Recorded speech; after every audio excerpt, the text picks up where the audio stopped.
We're back at Walt Disney's Boyhood home. Leave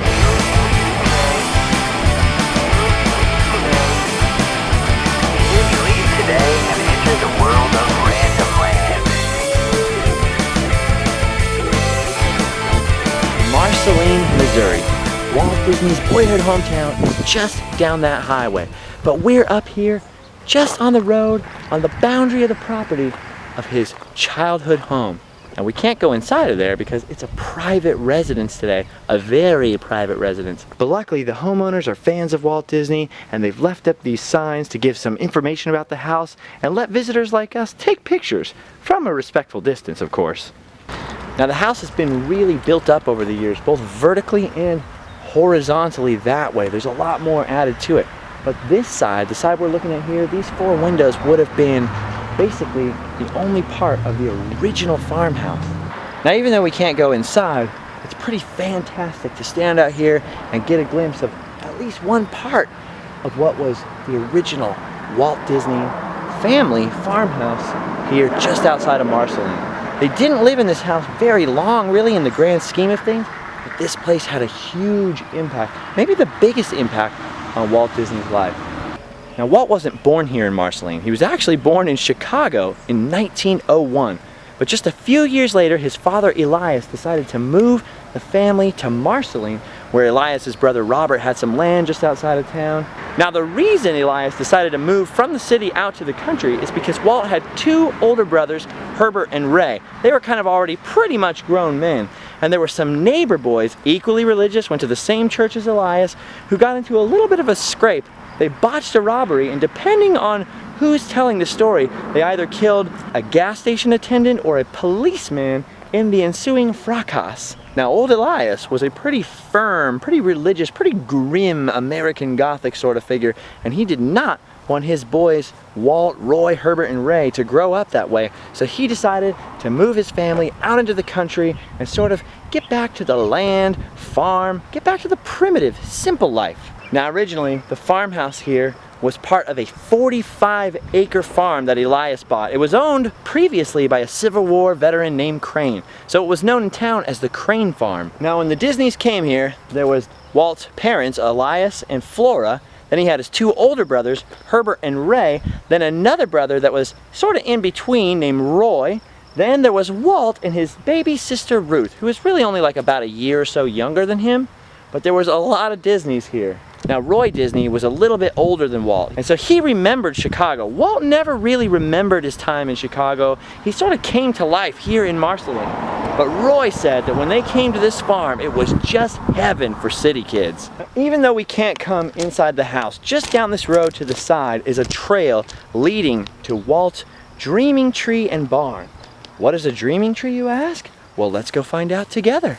Now, like the house, the path and all of this stuff is still on private property, but graciously, the owners of the property have allowed visitors to come here on what was Elias Disney's farm and experience a little bit of what it would have been like for Walt to live here. You can imagine young Walt Disney as a child played in these exact fields. He walked over this exact ground. Just a ways back from the house at the edge of the field was this massive cottonwood tree.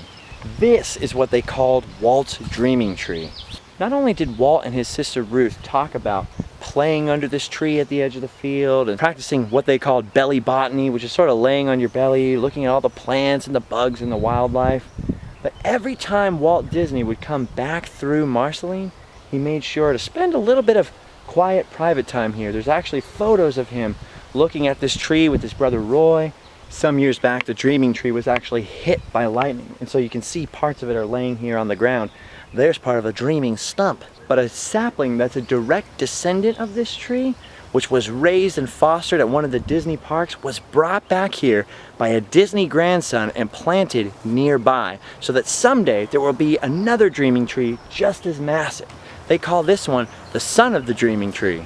So not only was this new dreaming tree planted by his grandson, but it was also planted with some dirt from Walt Disney World and some water from the rivers of America. Hopefully, generation after generation of the young and the young at heart can come here and sit beneath what they call the sun of the dreaming tree, and maybe reflect on the fact that Walt, a young boy who used to lay under trees here and sort of play in these fields, could grow up to take his imagination, his vision, his ideas, and turn them into a reality that would make millions of people all across the world happy.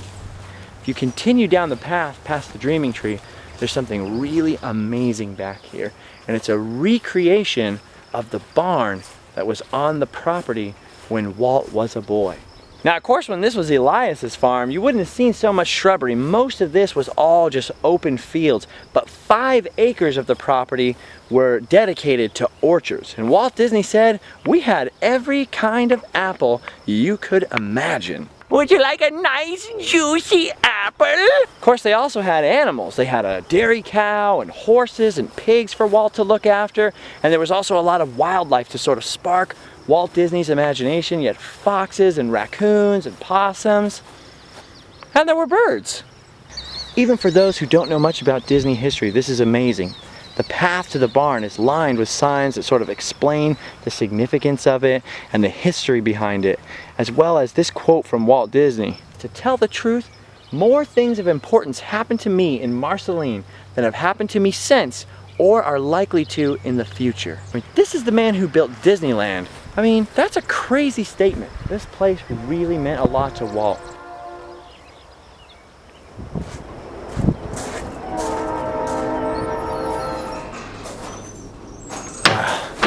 This is fantastic. And because it's not a working barn, and they know that it's sort of a pilgrimage site for people who are interested in Walt Disney or fans of his work, they actually allow guests to the barn and visitors to sign their name or to write some personal messages to Walt on the inside of the barn. Here's a really cute one. Flora, will you marry me? Yes! Flora said yes! Flora said yes! This barn is magical. Now, this barn was raised in 2001 for Walt's 100th birthday, and people from all over came and had an old-fashioned barn raising to put it together. But this is actually a reconstruction of the barn from Walt Disney's backyard in Los Angeles. He called it his happy place. He'd go out there and sort of tinker away from the cares of the studio or his family. He'd mess around with new ideas for technology or just mess with the engine or the cars from his miniature railroad. But the barn in his backyard was actually based off the barn in a movie called So Dear to My Heart, which Disney made, which itself was based on his memories of the barn here on the farm in Marceline. So it's kind of interesting that you go from barn to Disney movies to Walt Disney's backyard, and the railroad that he had running around the barn there inspired Disneyland, and then later it comes full circle to the barn here in Marceline. My other friend Adam came out here and actually did a video inside the barn really early in the morning.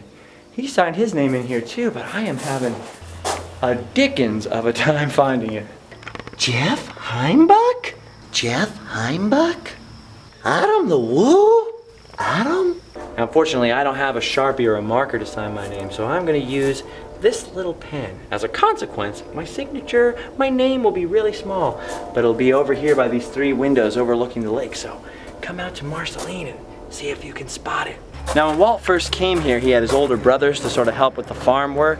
And so Walt's job was pretty much primarily to take care of the animals. He spent a lot of time with pigs. And in fact, one of my favorite stories about the Disney farm is the story that Elias would invite over the neighbors to watch Walt riding on pigs and falling off into the mud.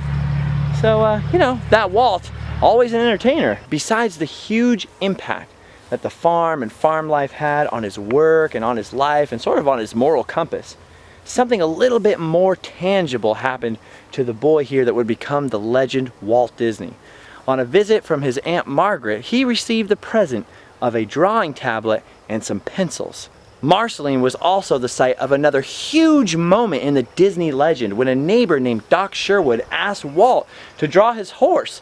The horse's name was Rupert, and according to legend, the doc paid him the princely sum of 5 cents for the drawing, and depending on who you ask, framed the picture and put it up in his house. If you think about it, that story is amazing because that means it would have been Walt's first time getting paid for drawings, and as we all know, it wouldn't be the last. Relatives and friends of Walt Disney's remember the tiny little boy who was just obsessed with drawing. He would draw under the dreaming tree, he would draw out in the fields, he would draw anything and everything. Matter of fact, one time he took some tar and started drawing on the side of his father's house. Ooh. Actually, his parents never let him live that one down. At their 50th wedding anniversary, they actually brought up the story and reminded Walt that he did that, and he's thinking, I'm pretty sure that was my brother Roy, Mom and Dad. They're like, oh, no, that was you, ruining the side of the house with tar. Walt's parents loved Marceline too, because at that 50th anniversary dinner, Walt and Roy asked them, where would you like to go for a 50th anniversary trip? We'll pay for you to go anywhere. And they actually picked Marceline. They wanted to come back here and see all the friends and acquaintances that they made here. So Marceline didn't just mean a lot to Walt. It meant a lot to Ruth, it meant a lot to Roy, and it meant a lot to their parents. Now, as much as all the Disneys loved Marceline, Elias wasn't much of a farmer. He could never really manage to turn a profit. And since he owed debt on the farm, eventually they lost it. For a little while, they moved into the town of Marceline, right off of Main Street, USA, but eventually they left for greener pastures, as it were, out in Kansas City.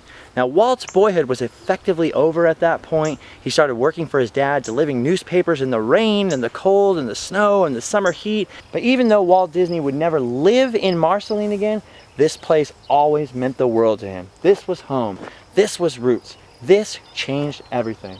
So it's been fantastic for me as a fan of both Walt Disney, the person, and his personal journey, living the American dream, and also a lot of the stuff Walt's created, Disneyland, all those fantastic movies, to come here and sort of put the man in context and see where for him it really all began.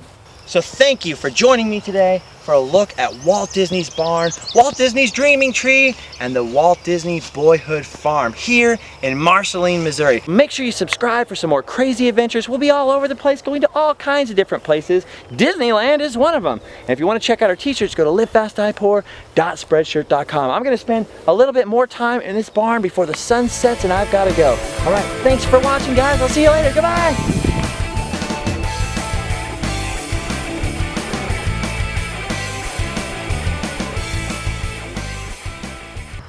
You know, that story about Walt Disney and Doc Sherwood having Disney draw his horse Rupert?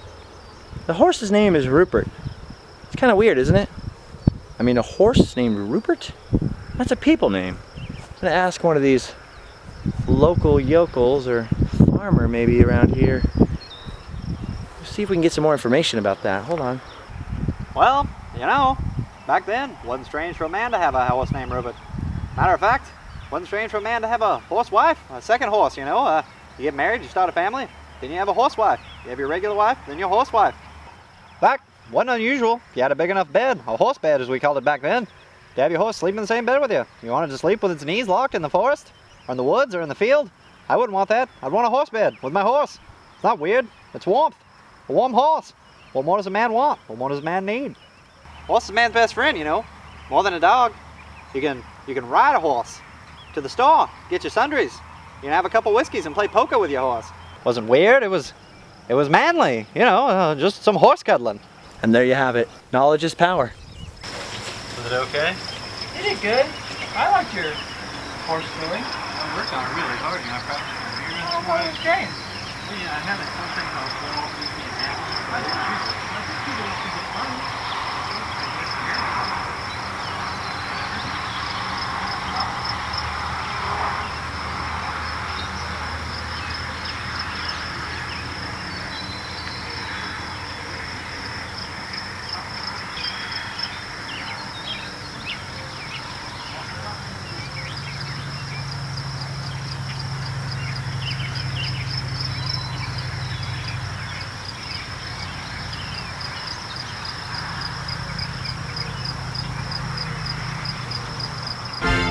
Let's get Santa in the mix.